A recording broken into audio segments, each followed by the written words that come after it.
자, 여러분, 솔직히 가슴에 손을 얹고 한번 물어봅시다. 지금 대한민국에서 자식 낳아 기르는 부모님들, 아이들에게 뭐라고 가르치고 계십니까? 10중 8구는 이렇게 말씀하실 겁니다. 공부 열심히 해서 의대 가라, 아니면 로스쿨 가서 판검사 되어라. 그것도 아니면 회계사 자격증이라도 따라고 말이죠. 왜입니까? 그래야 평생 남들한테 아쉬운 소리 안 하고, 소위 말하는 철밥통 끌어안고 떵떵거며 살 수 있다고 믿기 때문 아닙니까? 이게 지난 수십 년간 대한민국 사교육 시장을 지탱해온 불문율이자 우리 사회의 견고한 믿음이었습니다. 우리가 강남 아파트 팔아서 아이들 학원비로 쏟아부은 이유가 다 여기에 있으니까요. 그런데 말이죠. 우리가 그토록 믿어 의심치 않았던 이 단단한 성공 공식이 2026년 바로 지금 처참하게 산산조각 나고 있다는 사실을 알고 계십니까? 이건 그냥 유튜브에서 떠도는 음모론이나 겁주는 이야기가 아닙니다. 대한민국 최고의 경제 두뇌 집단, 한국은행이 내놓은 AI와 노동시장 변화 보고서를 보셨다면 아마 여러분은 오늘 밤 잠을 설치게 되실 겁니다.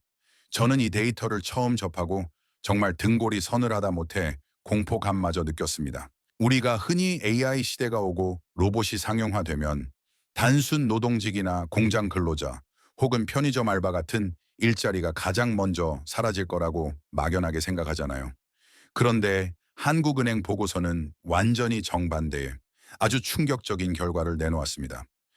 보고서에 찍힌 AI 노출 지수, 그러니까 인공지능에게 일자리를 뺏길 위험이 가장 높은 직업 1위가 무엇인지 아십니까? 놀라지 마세요. 그건 청소부도 아니고 택배 기사도 아니었습니다. 바로 일반 의사였습니다. 네, 맞습니다.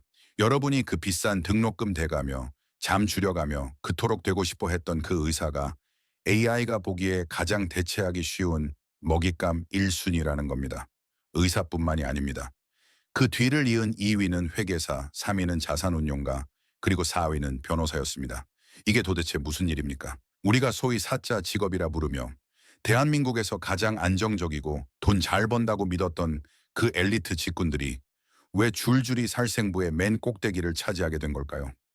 수능 만점을 받아야 겨우 들어가는 의대와 로스쿨이 어째서 AI 앞에서는 엑셀 프로그램 하나보다 못한 취급을 받게 된 건지 정말 기가 차지 않으십니까? 많은 분들이 배신감을 느끼실 겁니다. 내가 이러려고 그 고생을 했나 싶으실 테고요. 하지만 냉정하게 현실을 직시해야 합니다. 고소득 전문직일수록 오히려 AI에 더 취약하다는 이 역설적인 결과는 2026년에 인공지능이 과거와는 차원이 다르게 진화했다는 명백한 증거입니다. 단순히 지식을 암기하고 판례를 외우는 능력은 이제 더 이상 인간의 경쟁력이 될 수 없다는 사형 선고나 다름없습니다. 도대체 2026년에 AI는 무엇이 달라졌길래 우리 사회의 최상위 계층부터 무너뜨리고 있는 걸까요? 그리고 의사와 변호사마저 위험하다면 과연 우리 같은 평범한 직장인들은 도대체 어디로 도망쳐야 할까요? 지금부터 제가 말씀드릴 이야기는 단순한 기술 트렌드가 아닙니다. 당장 내일 여러분의 책상이 사라질 수도 있는 우리 모두의 생존이 걸린 문제입니다. 자, 그럼 2026년 노동시장을 강타한 이 거대한 태풍의 눈 속으로 함께 들어가 보겠습니다. 자, 그렇다면 도대체 2026년의 AI는 무엇이 달라졌길래 이렇게 전문직들의 철밥통마저 위협하고 있는 걸까요? 이 변화의 핵심을 이해하려면 우리는 불과 1, 2년 전의 기억을 되살려 봐야 합니다. 여러분, 처음 챗GPT 같은 생성형 AI가 세상에 나왔을 때를 기억하십니까? 그때 우리는 AI를 그저 말 잘 통하는 똑똑한 비서나 심심할 때 대화하는 장난감 정도로 여겼습니다. 질문을 입력하면 대답을 해주는 딱 거기까지였죠. 비유하자면 2025년까지의 AI는 식당에서 메뉴판을 읽어주는 친절한 아르바이트생과 같았습니다. 손님이 "이 메뉴 어때요?" 라고 물으면 "네, 이건 매운맛이고 인기가 많습니다" 라고 설명만 해주는 수동적인 존재였다는 겁니다. 결국 주문을 결정하고 계산대에 카드를 꽂는 건 여전히 인간인 우리의 몫이었으니까요. 하지만 지금 우리가 마주한 2026년의 AI는 이름부터가 완전히 다릅니다. 업계에서는 이것을 에이전트 AI, 즉 대리인 AI라고 부릅니다. 대리인이란 단어의 무게감을 한번 느껴보십시오. 단순히 시키는 것만 하는 게 아니라 내 권한을 위임받아 내 대신 판단하고 행동하는 존재라는 뜻입니다. 이제 AI는 메뉴판을 읽어주는 알바생이 아닙니다. 직접 주방에 들어가서 요리를 하고 서빙을 하고 심지어 가게 문을 닫고 정상까지 혼자서 끝내는 총괄 매니저가 되어버린 겁니다. 이게 과장처럼 들리시나요? 여러분의 피부에 와닿게 아주 구체적인 상황을 한번 예로 들어보겠습니다. 만약 과거에 AI에게 다음 주 부산 출장 계획 좀 짜줘 라고 명령했다면 어땠을까요? 아마 기차 시간표와 호텔 리스트를 화면에 띄워주는 게 고작이었을 겁니다.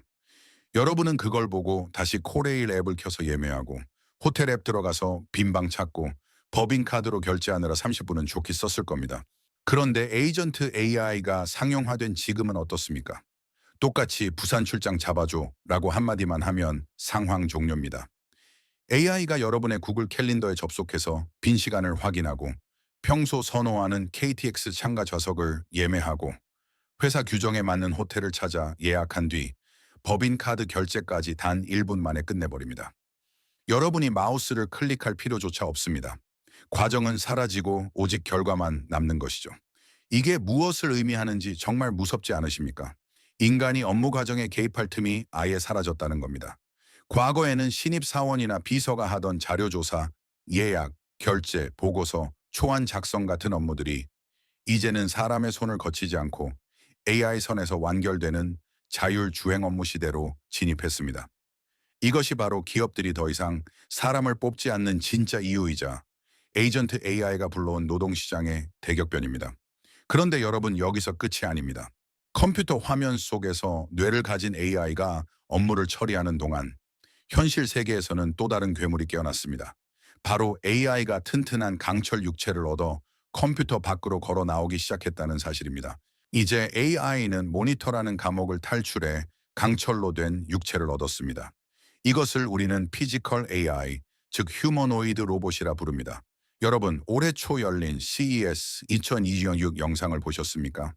테슬라의 옵티머스, 그리고 현대차의 보스턴 다이내믹스가 보여준 그 움직임은 더 이상 뒤뚱거리는 장난감이 아니었습니다.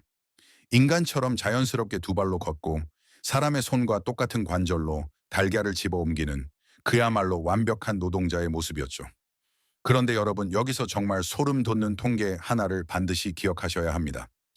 우리 대한민국이 전 세계에서 로봇 밀도가 가장 높은 압도적인 1위 국가라는 사실입니다. 이게 얼마나 심각한 수준이냐면요. 통계청 데이터를 보면 한국은 노동자 1만 명당 로봇 대수가 무려 12대를 기록했습니다. 세계 평균이 고작 160대 수준인데 우리는 그보다 6배나 많은 로봇들이 이미 공장 곳곳을 점령하고 있다는 뜻입니다. 지금 울산이나 평택의 공장에 가보십시오. 여러분의 옆자리 동료 10명 중 1명은 이미 사람이 아닙니다. 그렇다면 현대차나 삼성 같은 대기업들이 왜 이렇게 미친 듯이 로봇 도입에 사활을 걸고 있을까요? 단순히 인건비를 아끼고 싶어서일까요? 천만에요. 경제학적인 관점에서 볼 때 진짜 이유는 훨씬 더 절박하고 끔찍합니다. 바로 사람을 구하고 싶어도 구할 수가 없기 때문입니다. 대한민국은 지금 세계 최저 출산율 0.66명대라는 인구 절벽의 끝자락에 서 있습니다. 산업 현장에 투입될 젊은 피가 완전히 말라버렸다는 겁니다. 기업 입장에서 휴머노이드 로봇은 단순한 비용 절감 수단이 아니라 회사의 생존을 위한 유일한 산소호흡기가 된 셈이죠. 사람이 없으니 로봇을 쓰고 로봇을 쓰다 보니 사람이 설 자리가 영영 사라지는 악순환, 이것이 2026년 대한민국 제조업의 서글픈 자화상입니다. 결국 올해는 사무실에서는 뇌를 가진 에이전트 AI가 공장에서는 지치지 않는 몸을 가진 휴머노이드 로봇이 동시에 인간의 일자리를 덮치는 역사상 유례 없는 퍼펙트 스톰의 원년이 될 것입니다. 자, 그렇다면 과연 어떤 직업들이 이 거대한 파도에 가장 먼저 쓸려 나가게 될까요? 지금부터 공개할 순위는 여러분의 예상을 완전히 빗나갈지도 모릅니다. 마음 단단히 먹으시고 7위부터 확인해 보시죠. 자, 충격의 카운트다운을 시작합니다. 먼저 7위는 바로 의사와 변호사 같은 고소득 전문직입니다. 배신감이 드시겠지만 냉정하게 보면 이건 예견된 결과였습니다. 한번 생각해 보십시오. 의사의 진단과 변호사의 판례 분석, 이 업무의 본질은 결국 방대한 데이터를 머릿속에 집어넣고 그 안에서 최적의 정답을 찾아내는 고도의 패턴 인식 게임입니다. 그런데 이 암기와 분석 게임에서 인간이 과연 AI를 이길 수 있을까요? 절대 불가능합니다. 2026년의 의료 AI는 엑스레이 사진 한 장만 스쳐봐도 인간 의사가 놓친 미세한 초기 암세포를 99%의 정확도로 찾아냅니다. 변호사도 마찬가지입니다. AI는 수십 년치 대법원 판례 수백만 건을 단 1초 만에 스캔해서 가장 확실한 승소 전략을 짜줍니다. 이제 대형 로펌과 병원은 10명의 평범한 전문직 대신 AI를 능수능란하게 다루는 3명의 슈퍼닥터와 슈퍼 변호사만 남기고 대규모 구조조정을 시작할 것입니다. 이어지는 6위는 제조와 물류 분야입니다. 앞서 말씀드린 휴머노이드 로봇이 이제는 단순 반복 작업을 넘어 비정형 작업까지 잠식했습니다. 매번 크기가 다른 택배 상자를 척척 분류하고 조립하는 로봇들 때문에 인간 노동자의 설 자리는 더욱 좁아지고 있습니다. 다음으로 5위는 미디어와 콘텐츠 창작 분야입니다. 웹툰 작가, 지망생이나 영상 편집자분들, 지금 정말 뼈아픈 현실을 마주하고 계실 겁니다. 예전에는 유명 작가 밑에서 배경을 그리고 채색을 도우며 기술을 배우는 도제식 교육, 즉 문화생 시스템이 존재했죠. 그런데 이제 그 배경과 채색을 생성형 AI가 단 1분 만에 끝내버립니다. 조수 역할이 사라지니 신인들이 일을 배우며 성장할 기회 자체가 송두리째 뽑혀나가고 있는 겁니다. 그리고 4위, 이게 정말 아이러니하고 슬픈 현실입니다. 바로 AI를 만든 장본인, IT 개발자입니다. 불과 3년 전만 해도 네카라쿠바에라며 개발자 전성시대가 열린 줄 알았죠. 하지만 GitHub 코파일럿 같은 AI 코딩 도구의 등장으로 상황은 180도 뒤집혔습니다. 이제는 AI가 코드를 짜고 버그를 잡고 테스트까지 알아서 수행합니다. 기업 입장에서는 단순 코딩만 할 줄 아는 초급 개발자 10명보다 AI에게 정확하게 지시를 내릴 수 있는 노련한 시니어 아키텍트 1명이 훨씬 더 효율적이고 저렴합니다. 결국 그토록 유망하다던 개발자 시장도 초양극화라는 잔인한 현실 앞에 무릎을 꿇게 되었습니다. 하지만 여러분, 놀라기엔 아직 이릅니다. 지금까지는 소수의 전문직 이야기였지만 이제부터 공개할 순위는 바로 우리 주변에서 가장 흔하게 볼 수 있는 대다수 직장인의 생존이 걸린 문제입니다. 자, 이제부터는 정말 남의 일이 아닙니다. 여러분의 옆자리 동료 혹은 가족의 이야기일 수도 있는 가장 거대한 규모의 조용한 구조 조정이 시작되는 구간입니다. 바로 3위, 고객 서비스와 콜센터 분야입니다. 여러분, 혹시 감정노동이라는 말 들어보셨죠? 진상 고객의 폭언을 들으면서도 죄송합니다를 연발해야 했던 그 고달픈 업무가 역설적이게도 AI 때문에 가장 먼저 사라지고 있습니다. 2026년에 감성 AI는 고객의 목소리 톤만 듣고도 화가 났는지 급한 상황인지를 귀신같이 파악합니다. 게다가 AI는 아무리 욕설을 들어도 스트레스를 받지 않고 24시간 365일 지치지 않고 친절하게 응대합니다. 기업 입장에서 생각해 보십시오. 4대 보험도 야간 수당도 감정 휴가도 필요 없는 AI 상담원을 마다할 이유가 있을까요? 콜센터는 그동안 학력이나 경력과 무관하게 많은 분들에게 일자리를 제공해온 고용 흡수력이 엄청난 산업이었습니다. 이 거대한 고용의 댐이 무너지면 쏟아져 나온 실업자들은 과연 어디로 가야 할까요? 숨 돌릴 틈 없이 2위로 넘어갑니다. 2위는 바로 대한민국의 허리, 일반 사무직과 행정지원 분야입니다. 회사에서 흔히 볼 수 있는 김대리, 이주임 같은 실무진들이 맡아왔던 업무들이죠. 영수증 정산하고 회의 일정 조율하고 해외 바이어 이메일 번역하고 엑셀로 데이터 정리하는 일들 말입니다. 그런데 앞서 말씀드린 에이전트 AI에게 이런 정형화된 반복 업무는 식은 죽 먹기보다 쉽습니다. 마이크로소프트의 코파일럿이 상용화된 지금 기업들은 더 이상 이런 업무를 위해 사람을 따로 뽑지 않습니다. 김대리, 내일 회의 자료 좀 정리해줘 라는 말 대신 이제는 AI에게 엔터키 한 번만 누르면 끝나는 세상이 되었으니까요. 이것이 정말 무서운 이유는 이 직군에 종사하는 인력의 상당수가 여성이거나 사회 초년생들이라는 점입니다. 결국 사무직 자동화는 우리 사회의 여성 일자리 감소와 직결되며 평범한 중산층 가정의 소득 기반을 흔드는 뇌관이 되고 있습니다. 누군가는 업무가 편해졌다고 좋아하겠지만 그 편해진 만큼 우리의 책상은 소리 소문 없이 사라지고 있는 겁니다. 자, 이제 대망의 1위만 남았습니다. 대한민국 경제의 심장이자 가장 많은 돈이 흐르는 곳, 그리고 우리 아이들이 가장 가고 싶어 하는 꿈의 직장. 하지만 지금 그곳에서는 그 어떤 업종보다 잔혹한 사다리 걷어차기가 벌어지고 있습니다. 과연 그곳은 어디일까요? 드디어 공개합니다. 2026년 AI 대체 위험 1위, 바로 금융과 보험업입니다. 한국 경제의 심장이라 불리는 여의도와 명동증권계 가보셨습니까? 겉보기엔 화려한 마천루들이 솟아있지만 그 안의 사무실들은 차갑게 식어가고 있습니다. 금융이야말로 100% 숫자와 규칙, 그리고 데이터로 돌아가는 산업이기 때문입니다. AI에게 이보다 더 완벽한 놀이터는 없습니다. 대출 심사부터 자산 운용, 보험금 지급 결정까지. 예전엔 수십 명의 심사역과 펀드 매니저가 며칠 밤을 새워 분석하던 일들을 이제는 고도화된 금융 알고리즘이 단 0.1초 만에 끝내버립니다. 은행 점포가 사라지고 그 자리를 AI 키오스크가 채우는 건 이제 뉴스거리도 아닙니다.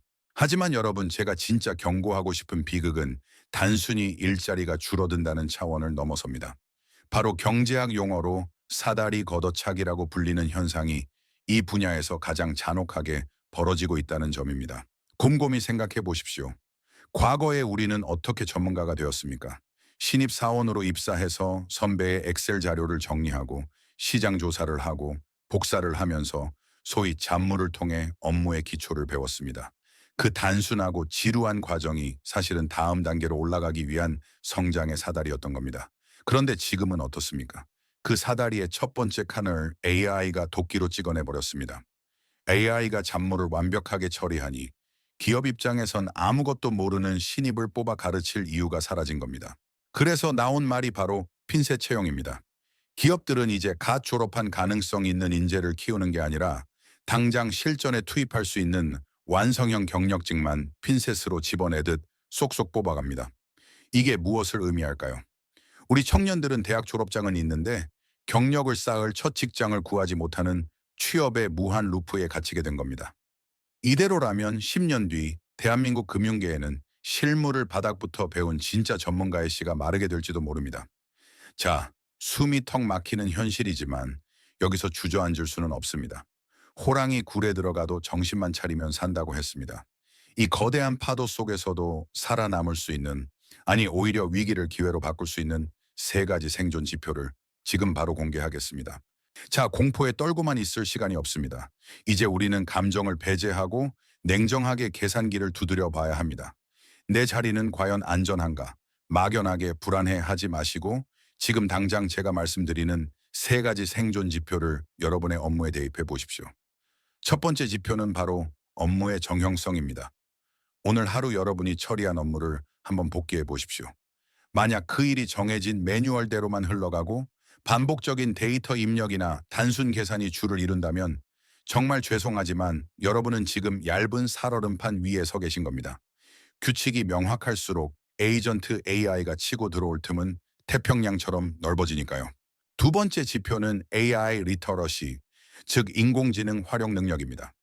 여러분은 지금 AI를 밥그릇 뺏는 경쟁자로 보고 계십니까? 아니면 내 능력을 뻥튀기 해주는 유능한 비서로 부리고 계십니까? 챗 GPT나 코파일럿 같은 도구를 내 손발처럼 자유자재로 다루며 남들보다 10배 빠른 생산성을 내고 있다면 여러분은 대체되는 것이 아니라 오히려 증강되고 있는 겁니다.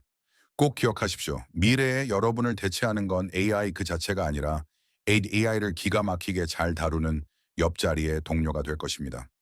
마지막 세 번째 지표는 회사의 속도입니다. 여러분이 다니는 회사가 AI 솔루션 도입에 얼마나 적극적인지 유심히 관찰하십시오. 경영진이 비싼 돈을 들여 AI 시스템을 구축하고 있다면 그 다음 수순은 필연적으로 인력 재배치일 수밖에 없습니다. 그렇다면 결론은 명확해집니다.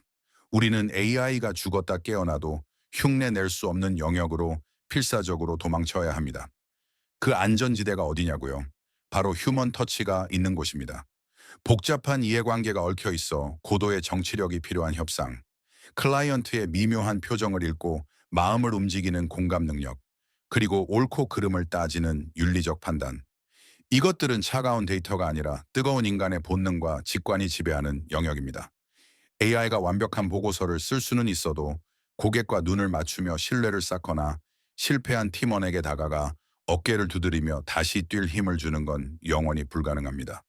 결국 기술이 고도화될수록 가장 아날로그적이고 인간적인 역량이 가장 비싼 몸값을 받는 역설적인 시대가 도래한 것입니다. 자, 이제 긴 이야기에 마침표를 찍을 시간입니다. 이 거대한 파도 앞에서 우리는 과연 어떤 선택을 해야 할까요? 세계적인 AI 석학 기자 딥러닝의 아버지 제프리 힌턴 교수가 남긴 섬뜩한 예언을 기억하십니까? 그는 다가올 2026년을 가리켜 잠리스 붐, 즉 일자리 없는 호황이 시작되는 해가 될 것이라고 경고했습니다. 기업의 생산성은 폭발하고 국가 GDP는 성장하겠지만 정작 그 과실을 따먹을 인간 노동자는 설 자리를 잃게 되는 기이한 풍요의 시대가 열린다는 뜻입니다. 듣기만 해도 가슴이 답답해지는 이야기지만 우리는 여기서 주저앉아 있을 수만은 없습니다. 거대한 쓰나미가 몰려온다고 해서 눈을 질끈 감고 서 있으면 그저 휩쓸려 갈 뿐이지만 미리 서핑보드를 준비한 사람에게 그 파도는 오히려 가장 높이 날아오를 수 있는 기회가 되기도 하니까요. 결국 2026년 생존의 열쇠는 대체될 것인가 아니면 증강될 것인가 바로 이 한 끗 차이에 달려 있습니다. AI를 두려워하며 벽을 쌓는 순간 우리는 대체품으로 전락하겠지만 AI라는 거인의 어깨 위에 올라타기를 선택한다면 우리는 이전보다 훨씬 더 강력하고 유능한 존재로 증강될 것입니다. 이제 질문을 바꿔야 할 때입니다. AI가 내 일자리를 뺏을까라고 묻지 마십시오. 대신 내가 어떻게 AI를 지휘해서 나만의 가치를 증명할 것인가 라고 치열하게 고민해야 합니다.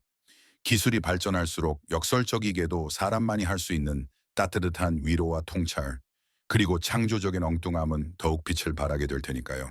오늘 제가 전해드린 이 불편한 진실들이 여러분의 막연한 불안감을 걷어내고 냉철한 미래 전략을 세우는데 조금이라도 도움이 되었기를 간절히 바랍니다. 여러분은 앞서 언급한 위험 직군 2분까지 중 어디에 속해 계십니까? 그리고 이 변화의 파도 앞에서 어떤 준비를 하고 계십니까? 혼자 고민하면 두렵지만 함께 나누면 길이 보입니다. 댓글로 여러분의 직업과 생존 전략 혹은 솔직한 심정을 남겨주시면 저도 하나하나 읽어보고 소통하겠습니다. 앞으로도 급변하는 경제 흐름 속에서 여러분의 소중한 자산과 커리어를 지킬 수 있는 가장 빠른 정보를 들고 찾아오겠습니다. 오늘 영상이 유익하셨다면 구독과 좋아요, 그리고 알림 설정까지 꼭 부탁드립니다. 여러분의 클릭 한 번이 더 좋은 콘텐츠를 만드는 가장 큰 힘이 됩니다.